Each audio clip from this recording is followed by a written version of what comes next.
It is election eve, and one of the biggest races we're following is the race for New York State governor. Now, candidates spent the day making their final appeal to voters. Good evening, I'm Mary Alice Demler. And hello, everyone. I'm Scott Levin. From Buffalo to New York City, Governor Kathy Hochul and Congressman Lee Zeldin are working to rally their supporters. 2 News Side's Andy Payton joins us tonight in the studio. Andy, what do these voters want, or candidates rather, want voters to know before they head to the polls tomorrow? Yeah, well, Scott and Mary Alice, when it comes to voters in Western New York, Governor Kathy Hochul wants voters to know that the region made who she is today, while her opponent, Lee Zeldin, is telling voters that the last year and a half isn't what New Yorkers should want for the future.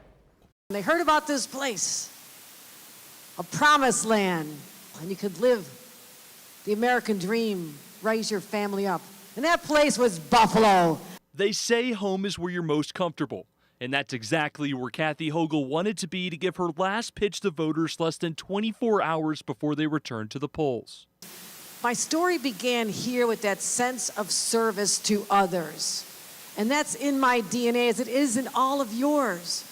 Her opponent, Lee Zeldin, has made crime a key issue in his campaign, arguing that Hochul isn't taking it seriously.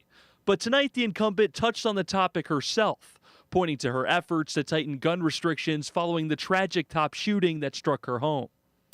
But instead of uniting people, my opponent, Lee Zeldin's working so hard to keep people scared. And I'm working so hard to keep people safe.